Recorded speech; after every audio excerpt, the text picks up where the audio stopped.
हरे कृष्णा।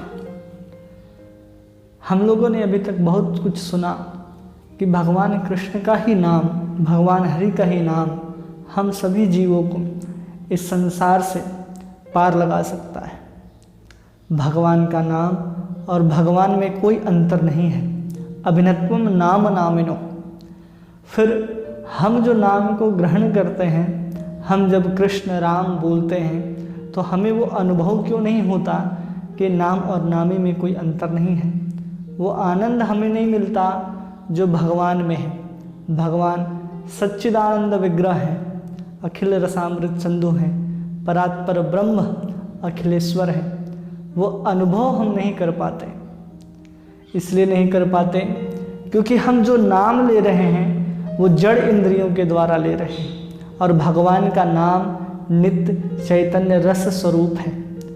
अचिंत है नाम, जैसे भगवान अचिंत हैं वैसे नाम भी अचिंत है। जब हम उस नाम को जब ग्रहण करते हैं अपनी जड़ इंद्रियों के द्वारा, तो हम सिर्फ क्या करते हैं, उस नाम को उच्चारण कर रहे हैं। वो कृष्ण, वो राम, वो हरि जब हम बोलते हैं तो हमारे जीव के ऊपर वो आकर के स्फुरित होते हैं जीव। और जब जीव के ऊपर स्फुरित होते हैं तो हम जो उस नाम को ग्रहण कर रहे हैं वो क्या है, नाम ना होकर के सिर्फ और सिर्फ एक नामाभास है। नाम की केवल और केवल छाया मात्र है। क्योंकि भगवान का नाम पूर्ण शुद्धता से हम कब ले सकते हैं, जब हम अपने आप को शुद्ध कर लें। और शुद्ध करने का माध्यम भी हरि नाम है। जैसे अगर कहीं थोड़ा सा मिट्टी हो और वहाँ थोड़ा सा पानी आ जाए तो पूरा का पूरा मिट्टी कीचड़ में बदल जाता है।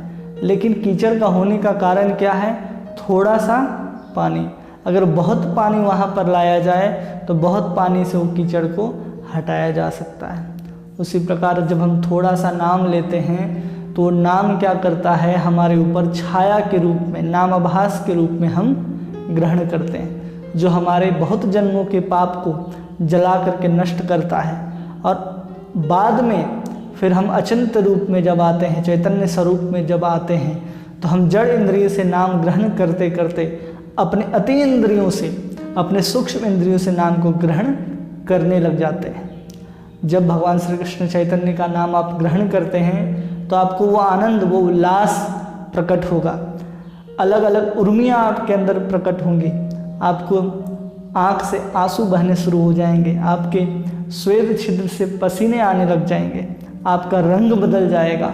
ये सब कुछ अनुभव होता है नाम ग्रहण करने वाले को।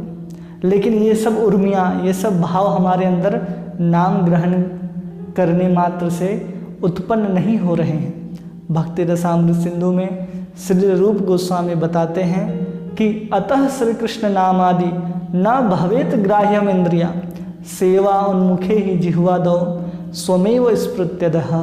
स्पष्ट बोलते हैं कि अतः श्री कृष्ण नाम आदि न भवेत ग्राह्य इंद्रिया, हमारी जो जड़ इंद्रियां हैं उसके द्वारा ग्रहण नहीं किया जा सकता है। उसके लिए हमको शुद्ध होना पड़ेगा, और शुद्ध करने के लिए ही मात्र और मात्र एक कारण है कि हम अपने जीवन में बहुत सारे अपराधों को करते आ रहे हैं। उन अपराधों को करने के कारण हमारे जीवन में नाम का वो अनुभव नहीं होता, क्योंकि हम नाम तो ग्रहण करते हैं लेकिन अपने जीवन में बहुत सारे अपराध हैं जिससे हम बचने का प्रयास नहीं कर पाते। शास्त्र आज्ञा करता है कि हमें किन किन अपराधों से बचना चाहिए। उसकी सूची 10 नाम अपराधों में दी गई है कि हमें इन 10 नाम अपराधों से बचना चाहिए। पहला नाम अपराध, साधु और महाभागवतों की निंदा करना, जिन्होंने अपना संपूर्ण जीवन भगवान नाम के प्रचार में समर्पित किया हो। दूसरा, शिव ब्रह्मा आदि देवी देवताओं को भगवान से पृथक व स्वतंत्र समझना। तीसरा नाम अपराध, गुरु के आदेशों की अवज्ञा करना तथा उन्हें साधारण मनुष्य समझना। चौथा नाम अपराध, वेद शास्त्र आदि की निंदा करना। पांचवा, हरे कृष्ण महामंत्र को काल्पनिक समझना। छठा, हरे कृष्ण महामंत्र में अर्थवाद का आरोप करना। सातवां, नाम के बल पर पाप करना। आठवां, हरे कृष्ण महामंत्र को वैदिक कर्म कांडों के समान समझना।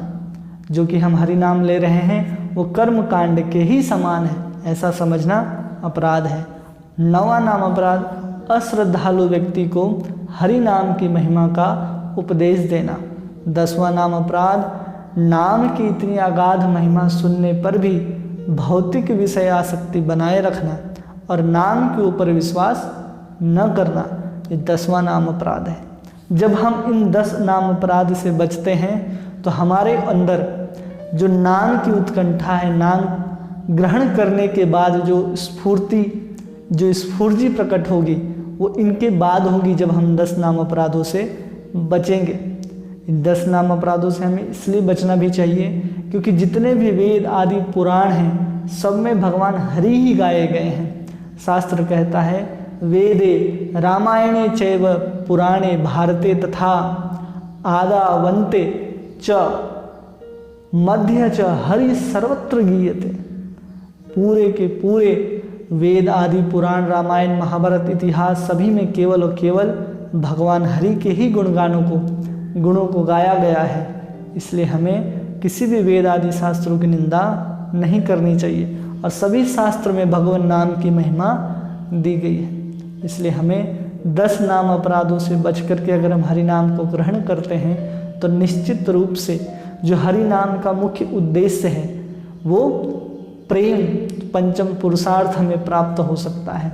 अन्यथा हरि नाम तो उस आग के समान है जो न चाहते हुए भी अगर अग्नि में हाथ देगा तो हाथ जलेगा। जो अमृत के समान है, न चाहते हुए भी न जानते हुए भी उसकी महिमा को अगर कोई अमृत को ग्रहण करता है तो वो अमर होगा। वैसे ही हरि नाम है, लेकिन हरि नाम का असली उद्देश्य है कि हर जीवात्मा के अंदर भगवान श्री कृष्ण के प्रेम को उदय करना और उस प्रेम को उदय करने के बाद ही हम भगवान के सेवा में, शाश्वत सेवा में संलग्न हो सकते हैं। उसका एकमात्र आधार है हरि नाम। भक्ति विनोद ठाकुर जी बताते हैं कि ये केवल हरि नाम ही एक भवसागर से उस पार उतरने के लिए एक जहाज है। इसलिए हम सभी को हरि नाम को ग्रहण करना चाहिए। किसी भी अवस्था में हम हरि नाम को ग्रहण कर सकते हैं। इसकी कोई नियम, कोई काल, कोई अवधि नहीं है। किसी भी काल, किसी भी अवस्था में हरि नाम को ग्रहण किया जा सकता है। अतः हमारा, हम सबका, जितने भी वैदिक शास्त्र आचार्य हैं, सबका यही निवेदन है कि हम सभी को हरि नाम को ग्रहण करना चाहिए और निरंतर हरि नाम का कीर्तन, जप और स्मरण करना चाहिए। इसके साथ हम आपका बहुत बहुत धन्यवाद देते हैं। हरे कृष्णा।